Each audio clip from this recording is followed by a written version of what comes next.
Hello mga Lods, good morning. We have a new video na naman. So, ang video natin is tungkol sa subfloor ng ating van.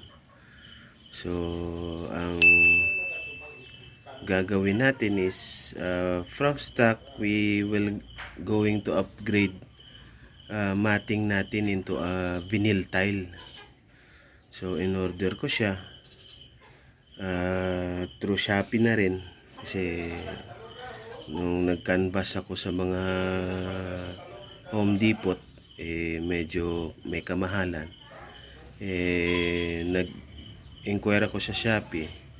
Yun, medyo presyong pangkaibigan. Umorder ako. So, ito yun, ipapakita ko sa inyo kung ano itsura ng vinyl tile. Ito guys, ipapakita ko sa inyo kung ano yung mga gagamitin natin. So tara, samahan nyo ako, ibiyahin natin to. I hope mag-enjoy kayo. So ito guys, ito yung stock na matting ng ating van. So i-upgrade natin to ng vinyl. Although all goods pa naman siya. So yun na nga, goal natin is mapaganda yung van natin. I-upgrade natin. So ito yung gagamitin natin sa van natin. Yung insulation foam.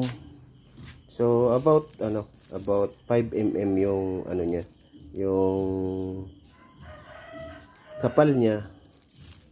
Ito yung gagawin nating first layer. So natin is soundproof na rin, tapos mabawasan yung init na sa loob ng sasakyan natin.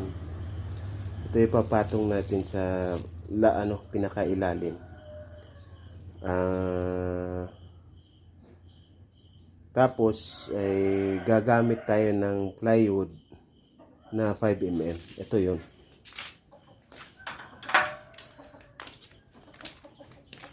So ito yung yung plywood na gagamitin natin.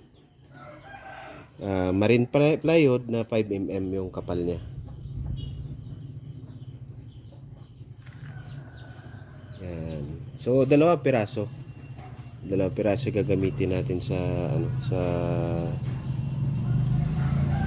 van natin.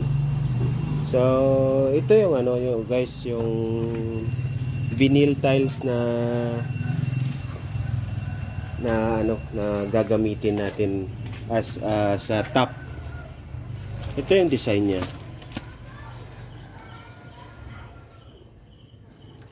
So parang kahoy na rin siya. May pagka dark brown yung kulay. Yan. So guys, maya tatanggalin to natin lahat ang mga upuan.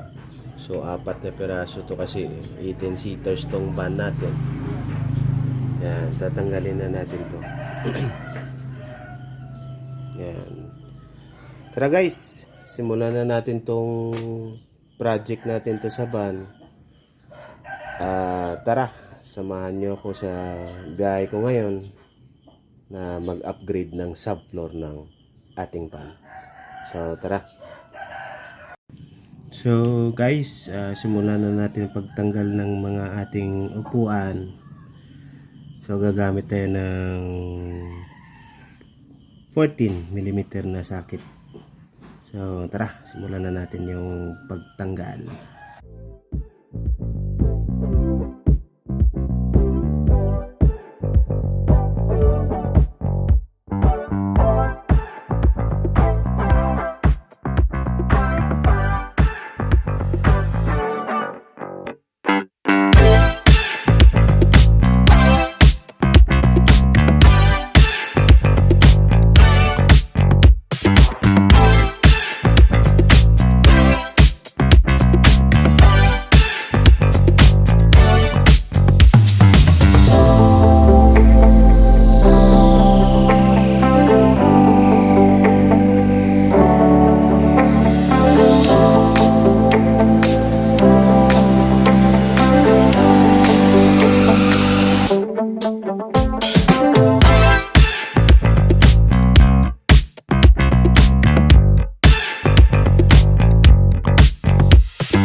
So, ito na guys, natanggal na lahat ng upuan. So, next is babaklasin natin yung matting. Ito sa dito natin kukunin natin to yung ipit. Yan. Tapos ganun din yun sa kabila. Kukunin natin yan para matanggal natin matting. So, after that, sisimula na tayo magsukat ng insulation foam. So tara, baklasin na natin to guys.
So magsusukat na tayo guys ng ng insulation foam.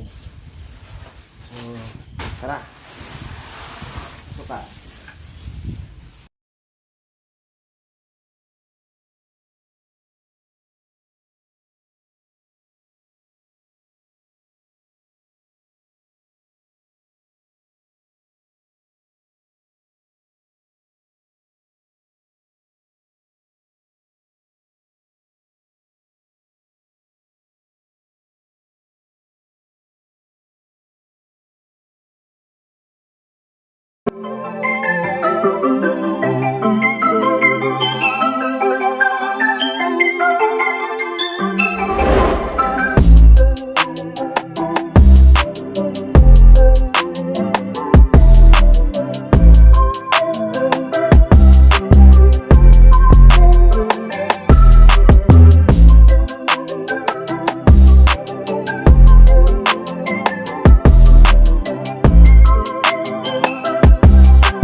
So guys, ito na yung update sa subfloor natin.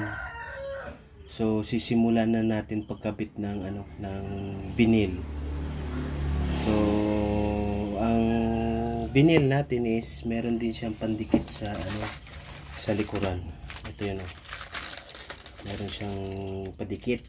So for sure, magdadagdag ako ng rugby para sa bali lalagyan ko muna yung plywood ng rugby, tapos tsaka ko sa ipapatong. So ito sinampulan ko na, mukhang okay din naman. So tara guys, umpisa na, i-continue na. Tara.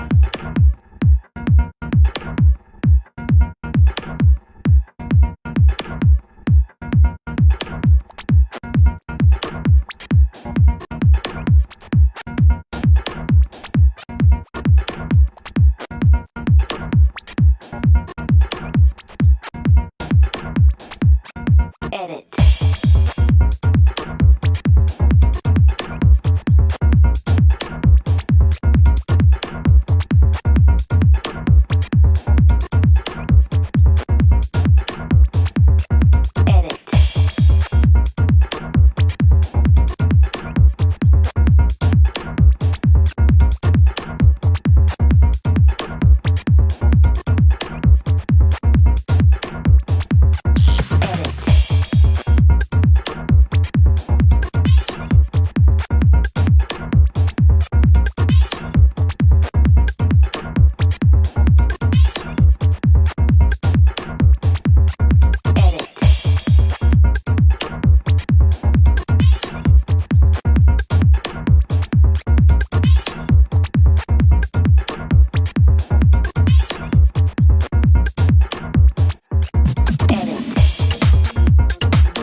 So gandang araw mga lods. Kakatapos lang natin. So ito na yung yung result ng subfloor natin, vinyl. Bali yari na yung mga butas. So abang na ito para ibalik ko yung yung mga mga upuan. So ito na, hopefully tatagal. So ganda, ayos. Konting linis na lang. Mamaya tatanggalin ko yung mga excess na mga mga rugby gaya nito. Pupunasan ko ito mamaya para linis na. So okay na. Babalik natin mga upuan. Tara guys. So good morning guys. Kahapon